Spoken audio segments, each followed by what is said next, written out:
या ठिकाणी मागची जी माझी पत्रकार परिषद झाली त्या पत्रकार परिषदेच्या संदर्भामध्ये ज्या देवदत्त निकमांच्याबद्दल मी बोललो त्यावर प्रिंट मीडियाच्या काही पत्रकारांनी अगदी संतोषराव वळसे असतील किंवा बाकीच्या मंडळींनी त्यांची प्रतिक्रिया विचारली आणि त्यानंतर त्यांनी सांगितलं सुपारीबाजांना योग्य वेळेला उत्तर देऊ। तर माझं म्हणणं असं आहे ते उत्तर द्यायला का आले नाहीत? आता काल परवा जे कोण आले होते मला तर काही ह्या लोकांची 10 किलोमीटरच्या पुढे ओळख असेल मला असं वाटत नाही। यांना कोण ओळखतं काय आता तुम्हाला माहिती आहे, यांचे योगदान काय, यांची पात्रता काय आणि कोण हे यादव बिदव। आता हे काय लालू यादवच्या घरातले आहेत का मुलायम सिंग यादवच्या घरातले का शरद यादवच्या घरातले आहेत? कुठले यादव आहेत मला माहीतही नाही। आणि ते दुसरे एक होतं ते माझ्या पोराच्याच वयाचं होतं, ते काल परवा त्यांच्या मागे हिंडताना दिसतंय काल परवापासूनच्या कालच्या निवडणुकीपासून। त्याच्या आधी तर मी कधी त्याला पाहिलेलं पण नव्हतं, शेजारच्याच गावातलं जरी असलं तरी मी ते बालिश पोरग आहे आणि ते बालिश सारखं आपलं काहीतरी बोलत होतं। तर त्या अशा लोकांना मी फालतू महत्त्व देत नाही, त्यांची पात्रता पण नाही माझ्याबद्दल बोलायची। मी आज राजू शेट्टी साहेबांनी जिल्ह्याचं अध्यक्षपद मला दिले, हा शरद पवार साहेबांचा तालुका जिल्हा आहे, अजितदादांचा जिल्हा आहे आणि एवढ्या मोठ्या जिल्ह्याचं अध्यक्षपद देत असताना राजू शेट्टी साहेबांनी माझ्यात काहीतरी पाहिलं असेल। आणि या सगळ्या परिस्थितीमध्ये माझं तर म्हणणं आहे ज्यांच्याबद्दल मी काही बोललो असेल किंवा त्यांचं म्हणणं मी आरोप केले, मी त्या भूमिकेवर आजही ठाम आहे। मला त्यांना विचारायचं आहे तुम्ही तोंड का लपवलं, तुम्ही का हिंमत केली नाही माझ्या समोर यायची? माझं आजही त्यांना चॅलेंज आहे, हे जे काही मी मुद्दे उपस्थित केले त्याच्यावर मी आजही ठाम आहे आणि त्यांनी समोरासमोर जर त्यांना माझं आव्हान पेलायचं असेल तर त्यांनी यावं, शेजारी बसावं। देवदत्त निकमांनी शेजारी बसून मी जे काही प्रश्न विचारले त्याच्यावर त्यांनी समाधानकारक उत्तर या ठिकाणी द्यावं। त्यांच्याकडे उत्तर नाही म्हणून त्यांनी तोंड लपवलंय आणि ते हे असे लिंबू टिंबू लोकांना पुढे पाठवतात, अशा लोकांना मी फारसं महत्त्व देत नाही। दुसरा मुद्दा असा आहे की या ठिकाणी माझ्यावरती काही थोडेफार आरोप झाले का कोण म्हणले बाबा माझ्या गाडीची टायर स्टिपनी त्यांची आहे। माझं तर त्यांना चॅलेंज आहे, माझी गाडी कोणत्या चौकात आणून उभी करू, ती टायर स्टिपनी काढून न्या तुमच्या मालकीची असेल तर, हिंमत असेल तर। फक्त बोलतात तसं वागून दाखवा, माझं तो ओपन चॅलेंज आहे, हिंमत असेल तर घेऊन जा आणि ती जर तुम्ही दिली असेल तर त्याची बिलं पण दाखवा। आणि ती जर कोण म्हणले बा PDC बँकेचा मला 20,000चा चेक दिलाय ते आता त्यांनी समोर यावं ना माझ्या, तो कशाचा चेक दिलाय कशाबद्दल दिलाय त्यांनी समोर आल्यानंतर मी सांगेल ना कशाचा दिलाय काय। ज्यांनी मला चेक दिलाय त्यांनी माझ्या समोर यावं, मी सांगेल ना त्याला कशाचा चेक दिलाय ते। प्रभाकर भांगर एवढा भिकार नाही आहे, लक्षात ठेवा। त्यांना म्हणावं काय माझ्या घरातली 4 माणसं कामाला आहेत, माझी मिसेस कामाला आहे, माझी पोरं दोन्ही कामाला आहे, माझी सुनबाई कामाला आहे। माझ्या घरामध्ये 3-3.5 लाख रुपये पेमेंटचं जमा होतात दर महिन्याला। माझे शेतीवाडीतलं घरचं तर वेगळंच विषय, लक्षात घ्या। मी कोणाच्या पाकिटावर तुकड्यावर जगणारा माणूस नाही आहे, कोणाशी पण 2 हात करायची आमची तयारी असती, ती पण माझं वैयक्तिक भांडण म्हणून नाही। या शेतकऱ्यांसाठी गोरगरीब जनतेसाठी मी कोणाशी पण 2 हात करायची माझी तयारी आहे। या महिन्यामध्ये जवळपास माझ्यावर 17, 18, 25, 27, 29 तारखेला कोर्टामध्ये तारखा आहेत। हे काय कोणाची जमीन लाटली म्हणून नाही, कोणाचा बलात्कार केला म्हणून नाही काय। आता तेही प्रकरण माझ्याकडे आलेले, पारगाव पोलीस स्टेशनला जे काही प्रकार घडला यांच्या बाबतीमध्ये त्याचे हे बघा, त्याचे सगळं मी घेऊन आलोय। जरी सेशन कोर्टामध्ये काही केलं असेल गडबडी तुम्ही आणि निकाल तुमच्या बाजूने लावून घेतला असेल तर त्याच्या संदर्भामध्ये पारगाव पोलिसांशी मी बोललोय, त्यांनी हायकोर्टामध्ये त्या संदर्भामध्ये अपील केलेलं आहे। त्यामुळं तुमचं पाप झाकलं जाणार नाही हे लक्षात घ्या। तिथं काहीतरी चेंडागुंडी केली असेल तुम्ही, पण ते पाप झाकत नसतं। 15 वर्षाच्या अल्पवयीन मुलीवर त्या ठिकाणी अत्याचार झालेले, बलात्कार झालेले आहे। काळूराम गायकवाडचा विषय मी आता त्या ठिकाणी उपस्थित केला, त्याच्यासुद्धा सॅलरी स्लिप माझ्याकडे आहे। बाजार समितीमध्ये हा कामाला होता आणि हे म्हणले आमच्याकडे कामालाच नाही, तसं पत्र त्यांनी पोलीस स्टेशनला दिलेलं आहे, त्याचे पण पुरावे माझ्याकडे आहे। आणि एका बाजूला एका ठाकर समाजाच्या गरीब समाजाच्या मुलीवर बलात्कार अत्याचार करताय, एका बाजूला दलित समाजाच्या एका कार्यकर्त्याच्या बाबतीमध्ये एका गरीब विचाराच्या बाबतीमध्ये त्याला चोरीचा खोटा आळ घेऊन कामावून काढून टाकताय आणि त्याच्या कुटुंबावर उपासमारीची वेळ आणून त्याला आत्महत्या करायची वेळ आणताय। अरे काय, आणि तुम्हाला काय नैतिकता आहे समाजामध्ये फिरण्याची, तुमची काय पात्रता आहे? प्रभाकर भांगरवर जे गुन्हे दाखल आहेत मी मागाशी सांगितलं, चोरी खून बलात्कार किंवा अशा भानगडी केलेल्याचे गुन्हे नाहीत, ते शेतकऱ्यांसाठी गोरगरिबांसाठी जे आंदोलन करतो त्यांच्या न्याय हक्कासाठी त्याचे गुन्हे माझ्यावर दाखल आहेत। त्यामुळे अशा अनेक गोष्टी आहेत। मला कुणावर हे करायचं नाही. आणि राहिला प्रश्न जे माझ्या विरोधामध्ये तुम्ही पत्रकार परिषद झाल्यानंतर कमेंट करतायत, खाली कमेंट पास करतायत, ते कंत्राटी ठेवलेले आहेत भाडोत्री त्यांना मला एकच सांगायचंय, मी सगळ्याचे स्क्रीनशॉट काढून ठेवलेले आहेत. मी सकाळीच माझ्या मिसेसशी बोललोय, माझी मिसेसचं पण लॉ झालेलं आहे, माझे मामा पण वकील आहेत, काळजी करू नका. तुम्हाला जर नीट राहायचं असेल, नीट वागायचं असेल, कोणाचं तरी भाडोत्री म्हणून जगायचं असेल तर नादाला लागा माझ्या. आणि मागं भुकणाऱ्या कुत्र्यांना मी बिस्किट टाकत नसतो, कारण अशा कुत्र्यांना माझ्याकडे किंमत नसते. तुम्हाला बाळांनो तुमचं भविष्य चांगलं करायचं असेल तर अजूनही तुम्हाला एक संधी देतो, जर तुम्हाला माझ्या नादाला लागायचंच असेल तर सगळ्यांचा एकत्रित कार्यक्रम करण्याची माझी तयारी आहे. कायद्याद्वारे इथं मानहानी करणं, एखाद्याच्या बद्दल अपशब्द बोलणं, हे तुम्हाला काही लायसन दिलेलं नाही. हे कायद्याचं राज्य आहे. आणि मी सुद्धा जेव्हा बोलतो ते पुराव्यानिशी बोलतो. कारखान्याच्या संदर्भात सुद्धा मी काही बोललो तेही आपण ऐकलेलं आहे. 2009ला भागविकास निधी पहिल्यांदा यांनी कापायला सुरुवात केली. त्यानंतर त्या भागविकास निधीतून जी कामं झाली, ते ठेकेदार कोण होते, ती लॉबी सगळी यांच्याच जवळची होती, ती तपासा. आता मला काय खोलात जायला सांगता काही गोष्टी. आता 30 पिलावळ यांच्या आजूबाजूला फिरते आणि ही लाभार्थी गँग आहे. ते यांना म्हणतात ना लाभार्थी, त्यांची तर लाभार्थी गँग वेगळीच आहे, पण तुमची लाभार्थी गँग आहे. त्यामुळं आमच्याकडे अशी लाभार्थी बिभार्थी काही नाही आहे. त्यामुळं कोण काय केलं, किंवा 2015-16ला तुम्ही चेअरमन असताना जे कार्यक्षेत्राच्या बाहेरच्या लोकांचे शेअर्स अनामतमधून कोट्यवधी रुपये तुम्ही जमा करून 10 वर्ष कारखान्याकडे ठेवलेत, त्या शेतकऱ्यांचे पैसे तुम्ही वापरताय बिनव्याजी, आणि त्या लोकांना फक्त आशेला लावले तुम्हाला कारखान्यात सभासद करून घेतो. साखर आयुक्तांनी जर तुम्ही मासिक मिटिंगचा ठराव पाठवला तर इतक्या दिवसात का निर्णय घेतला नाही? साखर आयुक्तांनीच तुम्हाला कार्यक्षेत्राची मर्यादा घालून दिलेली आहे. त्याच्याबद्दल हा बाबा का आला नाही पत्रकार परिषदेत बोलायला? आणि माझं तर तेच म्हणणं, हे सगळे जे मुद्दे आहेत हे मुद्दे अत्यंत सिरियस आणि महत्त्वाचे मुद्दे आहेत. या मुद्द्यावर त्यांनी, माझं तर म्हणणं आहे, प्रेमा खातर शेजारी यावं, माझ्या बसावं. माझे काही ते दुश्मन नाही, बांधा शेजारी बांध नाही. आणि या विषयावर प्रामाणिकपणे स्पष्टीकरण द्यावं आणि खरं खरं बोलावं, ही माझी भूमिका आहे. आणि कोणाला उगाच ज्याला काही काडीचं माहीत नाही त्याला इथं पाठवतात आणि त्याला माझ्याबद्दल बोलायला. आता त्यांची पात्रता काय? तुमचं, अरे बाळांनो, तुझं जेवढं वय आहे तेवढ्या वर्षाचा, 1989 पासून मी हे सगळं पाहतोय. 2016 चालू आहे, आता 2026 चालू आहे. मला सांगा, किती गेली 32-35 वर्ष बालपणापासून 1982ची शिवसेनेची शाखा स्थापन झाल्यापासून मी अभिमानानं सांगतो, मी बाळासाहेब ठाकरेंचा शिवसैनिक आहे. पण ज्या बाळासाहेबांनी आम्हाला लढायला शिकवलं, आज मी राजू शेट्टींचं नेतृत्व का स्वीकारलंय? तर शेतकऱ्यांसाठी, कष्टकऱ्यांसाठी लढणारा नेता आहे म्हणून त्यांचं नेतृत्व स्वीकारलं. बाळासाहेबांनी आम्हाला अन्यायाविरुद्ध लढायला शिकवलंय. आजही मी तुम्हाला सांगतो, ज्यांच्या नेतृत्वाखाली घडलो यांच्या इतका बेईमान नाहीये. बाळासाहेब ठाकरेंच्या फोटोची माझ्या घरात पिंपळगावला येऊन कोणी बघा, रोज माझे वडील पूजा करतात. आणि मनसरला दिघे साहेबांचा फोटो, माझे सासरे ठाणा डेपोला होते, त्यांनी आणलेला आहे दिघे साहेबांचा फोटो. राजू शेट्टी साहेबांचा पण फोटो नाही माझ्या घरात. हे असं नाही, काही दिवस फायदा होता तोवर फोटो ठेवायचा, देव म्हणायचं, नंतर मतलब साधल्यावर मग द्यायचा फोटो फेकून वड्याला कुठं. अरे हे धंदे तुमचे आहेत, आमचे नाहीत. काय आम्ही ज्याला, आज मी कालची जिल्हा परिषदची निवडणूक लढवली, त्याच्यातही बघा माझ्या पॉम्पलेट स्टिकरवर बाळासाहेब ठाकरेंचा फोटो होता. तुम्ही सगळ्यांनी पाहिलेलं आहे. हे बघा, आम्ही ज्याला मानतो ना त्याला शेवटपर्यंत मानणार आहे, आम्ही बेईमान नाही आहे. आणि राहिला प्रश्न, तुम्ही तुमच्या तालावर नाचायला प्रभाकर बांगर म्हणजे कठपुतली नाही. मी तुमच्याही तालावर नाचत नाही, त्यांच्याही तालावर नाचत नाही. हे बघा, आम्ही राष्ट्रवादी खुर्दच्याही विरोधात आहे, बुद्रुकच्याही विरोधात आहे. ही विचारसरणीच आम्हाला यांची माने, हे लबाड कपटी विचाराची लोक आहेत, यांच्याशी आमचे संबंध आम्ही बिलकुल हे करत नाही. आणि ज्यांना कोणाला आरोप करायचे त्यांनी चौकात यावं, पुराव्यानिशी यावं. आपण त्याला समर्थ आहे, तुम्ही पाहिजे ती शिक्षा घ्यायला आपण तयार आहे. सुपारी वाद दर नेमकं म्हणजे असं काय उद्देश म्हटलं तुम्हाला, नेमकं काय कारण? आता त्यांनीच मला वाटते ते 20,000ची काही सुपारी दिली असेल कुठली, काय माहिती, त्यांनाच विचारा. 20,000 दिलेत ना ते. आता मी, हे बघा, माझं म्हणणं आहे की मी तुम्हाला उत्तर देईल, पण त्यांनी समोर असलं पाहिजे. समोरचं नाही, त्यांनी बँकेचं स्टेटमेंट दाखवलेलं आहे. हा दिलेत ना, नाही कोण म्हणलाय? कशाची घेतली? हा, पण ते मी, त्यांनी ना थापलिंग देवस्थानाच्या देवळामध्ये शिरावं. ते जर लई खरंच थापलिंगचे भक्त असतील ना, मी तुम्ही तिथं, आता तुम्हाला थोडा त्रास देईल मी, पण यावं तिथं.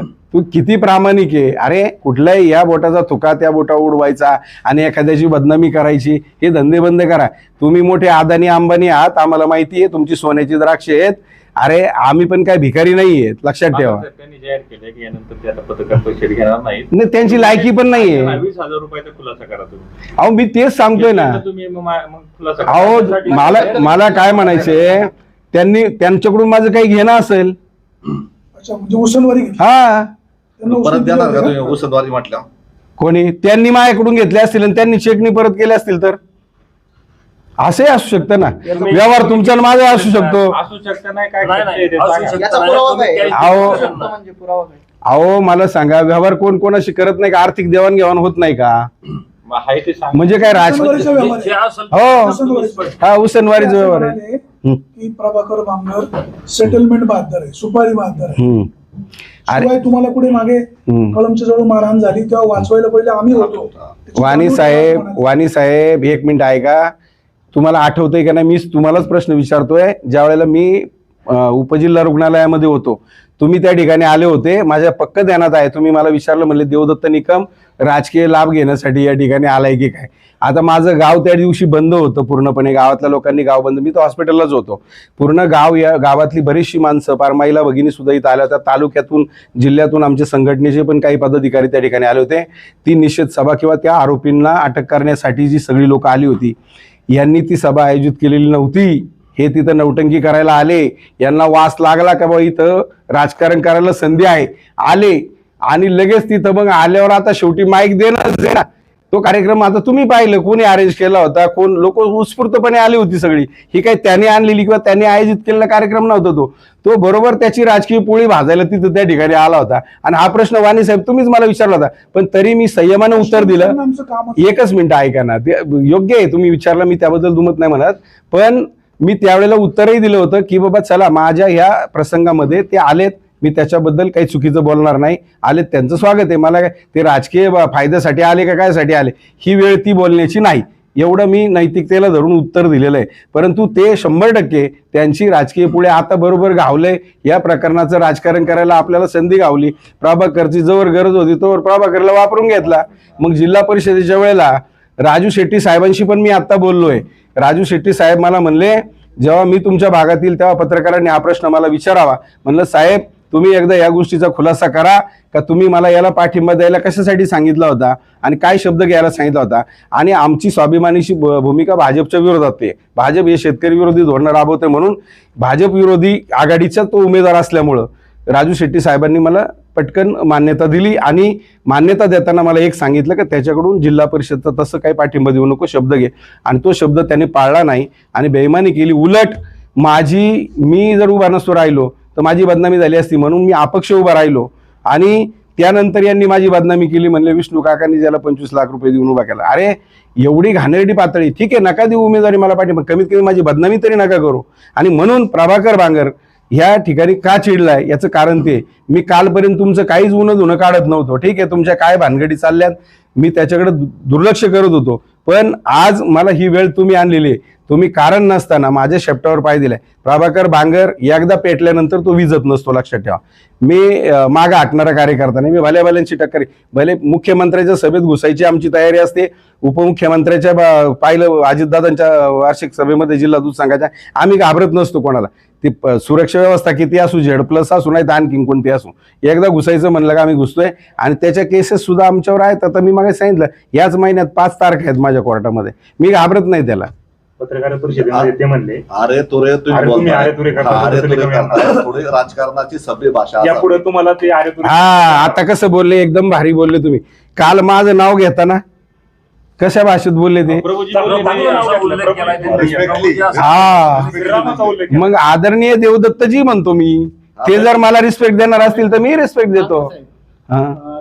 आता तुम्हाला जो जेडपीचा शब्द दिला होता देवदत्त निकम यांनी, तो पाळला नाही म्हणून तुम्ही वैयक्तिक टीकेवर नाही नाही नाही नाही, नुसतं ते नाही, तेच कारण नाही, वैयक्तिक ते नाही, राजकीय ते मी एक सांगितलं. त्याच्यानंतर सुद्धा जे माझी बदनामी त्यांनी केली, त्या काळामध्ये माझी बदनामी केली, त्यानंतर साधं जिल्हा परिषदच्या मला उमेदवारी नाही देऊ दे, साधं मला एक फोन सुद्धा किंवा विचारलं सुद्धा नाही, परस्पर उमेदवारी जाहीर केली.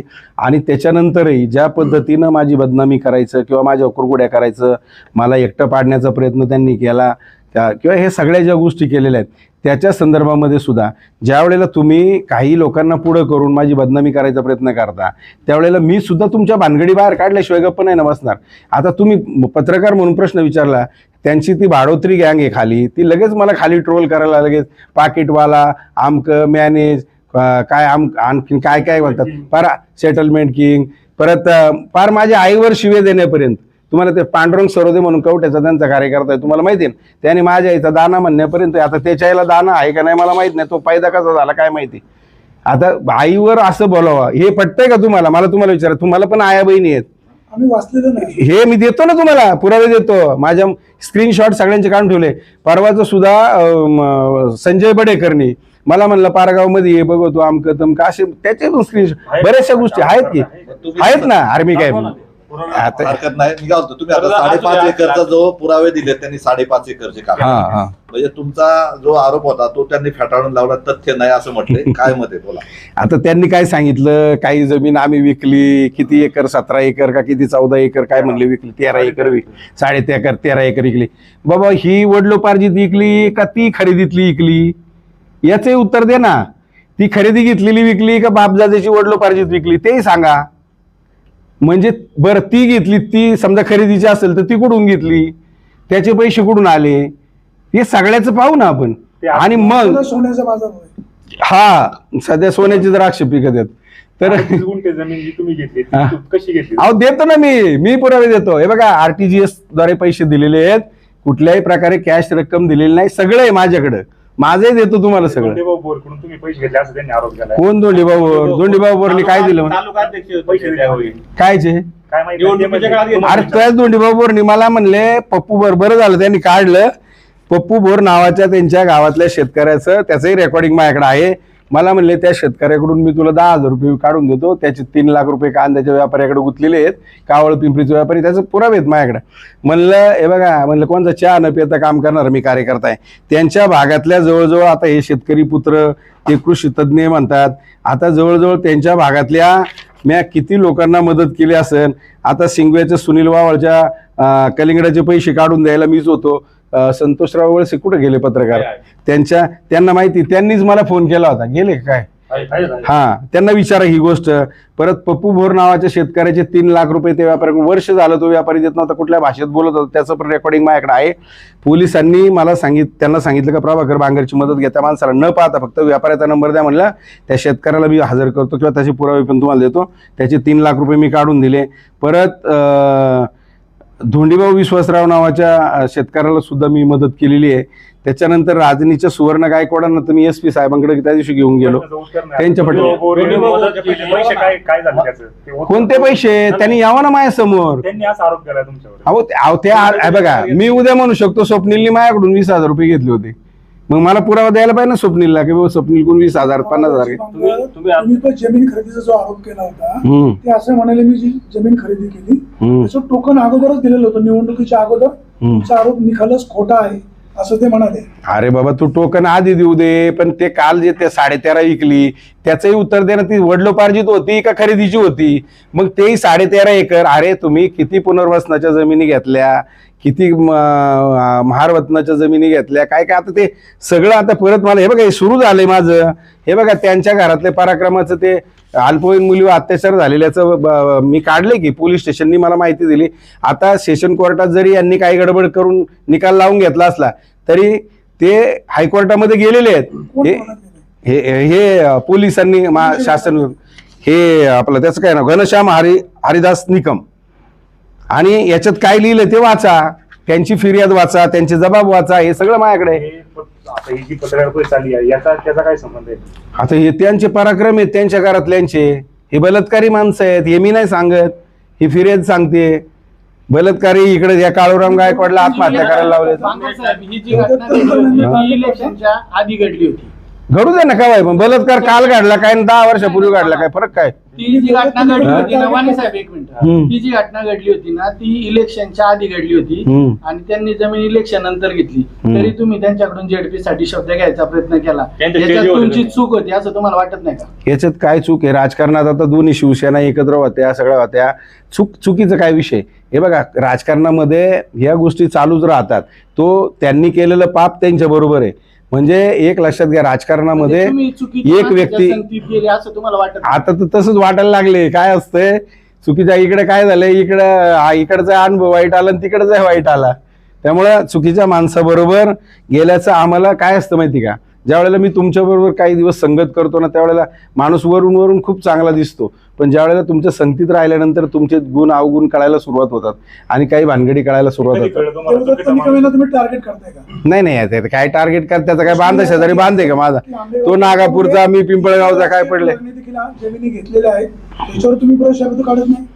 अहो आहे ना, आता वळसे पाटलांची सुद्धा त्यांच्या वडिलांची बजाज स्कूटर होती, पिठाची गिरणी होती, आणि वळसे मळ्यातली गिरण सोडून काय नव्हतं त्यांचे, पण त्यांच्याही संपत्तीत वाढ झाली. आता ते 8 वेळा आमदार आहे, ते त्यांना आता पेन्शनही भरपूर येत असेल, मानधनही भरपूर येत असेल, येत असं नाही येतच, हे काही जग जाहीरच आहे, त्याच्यात काय सांगायचं. त्यामुळं त्यांच्या संपत्तीत वाढ होणारच ना. मानधन कोणतं? हा, आमदाराला मानधन आहे 5 वर्षानंतर, दर 5 वर्षांनी त्याच्यात वाढ होत जाते. 8वी टर्म आहे त्यांची. बाबासाहेब, हा, आता हे सगळं झालं. आता तुम्ही ज्या पद्धतीने सांगितलं का तुमच्या घरामध्ये दर महिन्याला 3.5 लाख रुपये येतात, बरोबर? इन्कम टॅक्स पण भरतो आम्ही शासनाचा, ते पण आहे, इन्कम टॅक्स रिटर्न पण आहे आमचं. जे काय आहे ते. किती आता या वर्षाचा किती इन्कम टॅक्स कापला गेलाय ते दाखवतो तुम्हाला. निकम साहेबांचं आम्ही हे पाहिलं, इन्कम टॅक्स त्यांचा 1 कोटी रुपयाचा नफा दरवर्षी होतो, बरोबर? आणि तुम्ही सोन्याची द्राक्ष आहेत हा, ना. जे काय असतील ते, पण त्याबरोबर तुम्ही एक विषय असा आहे का तुमची जी गाडी आहे ना ती लोक वर्गणीतून झालेली आहे, लोक Yes, तुम्हाला yes. देणग्या देतात, आणि तसं पाहायला गेलं तर मग गरीब कोण आहे नक्की? आज आमच्यासारखे बातमीदार तुमच्या जाहिराती, हे बघा, एकच ऐका, सेकंड. ऐका, ऐका, जाहिराती हा, बोला बातम्या बोला बोला बोला. सगळे करत असताना नक्की आता आम्हाला असं वाटायला लागलंय का गरीब नक्की पत्रकार आणि सामान्य जनताचे, कारण तुमच्या घरात तर लाखो रुपये दिसतात आम्हाला. अहो, जे आहे गरीब ते कसं समजायचं? अहो, थांबा ना 2 मिनिटं मला बोला. आता हे गावडे आहेत समोर पत्रकार. गावडे साहेब, तुम्हाला सगळं माहिती आहे. तुमच्या गावात जेव्हा मी दशकरेला आलो, तुमच्याच गावातली ती घटना आहे. माझ्या मनातही नव्हतं, ध्यानातही नव्हतं.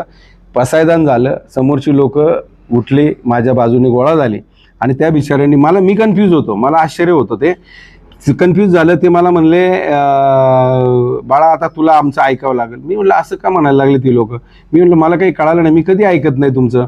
ते म्हणाले नाही, तू आता मोटरसायकलवरून फिरायचं नाही, आम्ही ठरवलंय तुला 4 चाकी गाडी घेऊन द्यायची. त्या दशकरेच्या कार्यक्रमातच लोकांनी वर्गणी करायला गोळा करायला सुरुवात झाली. आता मी काहीच बोललो नाही, मी त्याच्यानंतर मी शांत राहिलो. आता मला सांगा, तुम्ही जर स्वतःहून काही गोष्टी माझ्यासाठी करू इच्छित आहे तर मी त्याचा अनादर करू का? मी काहीच बोललो नाही, काही बोललो नाही. ते मला म्हणले, बांगर साहेब, तिथं पण पैसे बरेचसे गोळा केले. म्हणले आम्हाला चांगली ठराविक रक्कम तुम्हाला द्यायची, एक 4-5 दिवसांनी तुम्हाला आम्ही गावात बोलवू, त्यावेळेला तुम्ही या. त्यांनी मला गावात बोलवलं, आणि विठ्ठल रुक्मिणीच्या मंदिरापुढंच सगळी वडीलधारी मंडळी बसलेल्याच पाहिजे, त्यांच्याकडे मी घेऊन जाईल तुम्हाला. त्या मंडळींनी त्या ठिकाणी जवळपास 50,000 रुपये, मला वाटतं काहीतरी 51,000 रुपये जमा झाले होते. सरपंच विजूला पण बोलवलं, विजूला सांगितलं तू 2,500 दे. आपले नामदेव कारभारी ते पण म्हणले, विजू सरपंच तू 2,500 दे. आणि अजून आपले दुसरे कोण होते त्यांना 2,500. आणि त्या बाबांनी स्वतःची बंडीवर केली, कोपरीत हात घातला, आणि वरचे 555 मी देतो. 55,555 रुपये त्या पोराला द्यायचे म्हणले. प्रामाणिकपणे काम करणारं पोरग आहे शेतकऱ्यासाठी. आणि त्या लोकांनी ते पैसे मला स्वतःहून दिले. त्यानंतर माझ्याबरोबरच्या काही कार्यकर्त्यांनी फक्त सोशल मीडियावर त्याची पोस्ट केली. मी एकाही माणसाच्या दारामध्ये पैसे मागायला गेलो नाही. कोणाच्याकडं मागितलं असेल तर त्यांनी सांगावं. आणि मदतीचा ओघ त्यानंतर सुरू झाला. लाखनगाव सारख्या शेतकऱ्यांनी सुद्धा 45,000 रुपये दिले. माझ्या घरामध्ये 3.5 लाख रुपये दर महिन्याला, त्यांनी काय दिले असते पैसे तुम्हाला? ऐकून घ्या, एक लक्षात घ्या, लोकांच्या इच्छेचा अनादर आम्ही करू शकत नाही. आणि येतात म्हणजे ते कष्टाचे येतात. काहीतरी असे लबाड्या भानगडी, उलटे पालटे जमीन खरेदी विक्रीचे व्यवहार, पुनर्वसनाच्या जमीन घे, याच्या जमीन घे, अशा भानगडी नाही करत प्रभाकर बांगर. घेतलं ना, आता मी काढल्यावर सांगतो की सगळं. कमिटीच्या आवारामध्ये जे काही कर्मचाऱ्यांचा इश्यू तुम्ही ओपन केला होता, तुम्ही पोलिसांमध्ये जाणार होते, त्याचं पुढे काय झालं? पोलिसांकडे आहेच ती तक्रार दाखल आहे. बघा, आता त्याचं काळूराम गायकवाडच्या हे म्हणले आमच्याकडे कामालाच नव्हता. त्याच्या यांनी व्हाउचर पेमेंट बाजार समितीच्या याच्यावर असताना केलेल्याचे पुरावे मी आणलेले आहेत. परत शरद बँकेमध्ये जे पेमेंट नंतर जमा होत होतं त्याचं ते आहे. आयडेंटिटी कार्ड पण तिथं दिलेलं आहे. आता सफाई कामगारांना मी पण या ठिकाणी बोलवणार आहे. तो प्रकार कशा पद्धतीने झाला ते सफाई कामगार सांगतील. त्यांच्यावर सुद्धा कशा पद्धतीने यांनी सभापती असताना त्यांच्या काळामध्ये अन्याय केला आहे हे मी बोलण्यापेक्षा ते लोक येतील, त्यांच्याकडूनच तुम्ही ते समजून घ्या.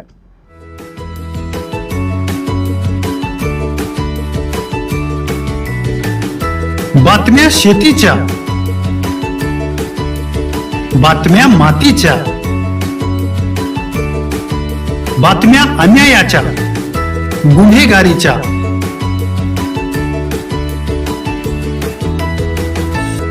राजकारणाच्या आणि समाजकारणाच्या,